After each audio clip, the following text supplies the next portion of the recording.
instead of a ferocious dunk, it might be a finish or an N1 where he's powering through somebody. Frank Ntilikina.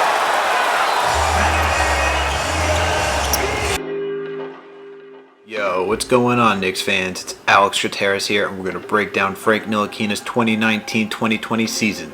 So let's get it going. Frank Ntilikina, aka the French Prince or Frankie Smokes, whatever you'd like to call him, showed signs of progress this year. Even though it's not the preferred speed for some fans out there, he still made some noticeable improvements.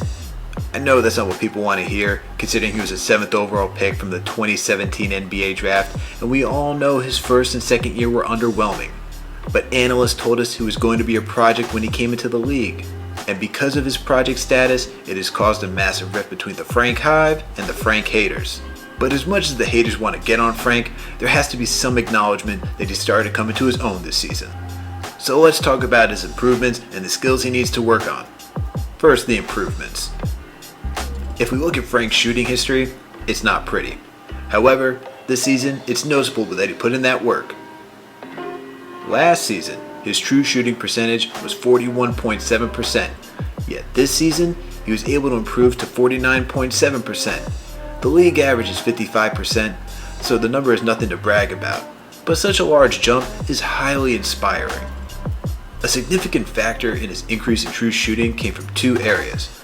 The first is his three-point shot. His three-point percentage increased from 28.7% to 32.1%, and the reason for that is because he was able to improve his corner three. This season, Frank ranked in the 80th percentile of attempting corner threes and was knocking them down at 52%. 52%! Him knocking down that many threes places him in the 93rd percentile this season, which is just astounding. Now, the second reason for Frank's increase in true shooting was because of his free throws. Frank made the leap from 76.7% to 86.4% this season. That's just astonishing. And as everyone around the league knows, free throw shooting is one of the most prominent indicators of how good a player's shot will become. So, we should expect Frank to become a more consistent shooter based on his free throw percentage. Another area where Frank improved was his ability to attack the rim. It may have been beneficial for him to have been benched and watch Elfrid Payton. Since Frank was not accustomed to attacking the lane, he was able to learn from Elf. Frank started the season by driving 4.6 times to the basket, which is just around his first and second season averages. But by the time March started rolling around, right before the league was suspended, Frank was averaging 6.8 drives per game. This was a point of emphasis by Mike Miller to attack the paint, and it is also the philosophy of new Knicks head coach Tom Thibodeau. If Frank is still on the team next season, expect those numbers to take an increase. Now, I'm not saying those numbers are great because Payton and Kadeem Allen average 11.4 and 10.3 drives per game, respectively. Nevertheless, it's a start for the French Prince, and we should all be encouraged. Now let's move on to Frank's bread and butter, baby, which is his defense. Frank quietly stepped up his defensive game this season. It didn't matter who he was guarding, he was ready to be a pest by intercepting passes, closing off lanes, and getting in everyone's face. It was like this dude was Popeye and had his spinach before every game. I mean, can we forget how he locked up Luka Doncic and Russell Westbrook? Also, it seemed like he was always in the right place to force a turnover, which would explain why he finished in the 77th percentile this season by forcing 1.2 turnovers per game. And with Tibbs at the helm, Frank's defensive acumen will be much needed. Now, as much as there was to be pleased with Frank this season, there are still areas of his game that needs work. So let's move on to where Frankie Smokes needs to improve. First, he still needs to be more aggressive at attacking the lane and being a better finisher. Like I mentioned earlier, he increased his drives into the lane from 4.6 to 6.8 per game before the season ended. But he will need to get around the same average as Payton or more, which is 11.4 per game. Frank finished 55% around the rim, which places him in the 30th percentile in the league. The reason being is that he needs to keep defenses honest and make them collapse to open up teammates on the perimeter. Granted, the team didn't have many shooters this year, and hopefully that changes next season, but Frank still needs to attack the rim. And when he attacks the rim more, he definitely needs to improve as a finisher, which really makes defenses stay honest.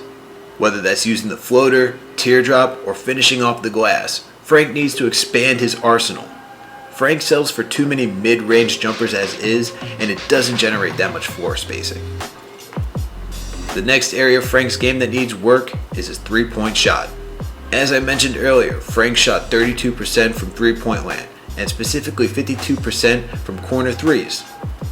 Now, don't get me wrong, it's great that he improved and he's not too far from the league average, which is 35.7%. However, Frank shot 29% from all other spots behind the arc. With the way that the league is transitioning to needing three-point shooters, Frank will not only need a three-point shot to carve out a role on the Knicks, but to be able to have a job in the league. But the good thing is that Frank is not too far from a league average shooter, and a way for Frank to get better is to work on his mechanics. As our most recent guest David Zenon said, Frank sometimes has a hitch in his shot. Once Frank removes that hitch, we'll start to see him become a more fluent shooter. Now, moving on to the last area of needed improvement. Frankie will need to take more control of the offense if he wants to be a point guard. When Frank was starting with RJ Barrett, Julius Randle, Marcus Morris, and Taj Gibson, it was noticeable that he was willing to defer to either Randle or Morris. Yet, when Frank was with the second unit with Damian Dotson, Kevin Knox, Bobby Portis, and Mitchell Robinson, Frank was more comfortable with the ball in his hands and being the decision maker. It was noticeable based on the scoring with both units. When Frank played with RJ, Mook, Randle, and Taj, the team points per possession was 106.2 per game. While Frank was within the lineup with Dot, Knox, Portis, and Mitch, the team's point per game jumped to 111.7. Frank will need to be an orchestrator with whomever he plays with if he wants to be one of the point guards on the Knicks. There's just no getting around it. Now, that's it for the breakdown. So let's recap where Frank made strides and still needs to improve. Frank got better at shooting, specifically from making corner threes and free throws. He also improved at driving more to the basket and somehow quietly improved his defense. Frank still needs to work on attacking the rim and finishing, as well as his overall three-point shooting and taking command of the offense as point guard. Overall, we saw improvements from Frank, and even sprinkled in with some swagger while doing so.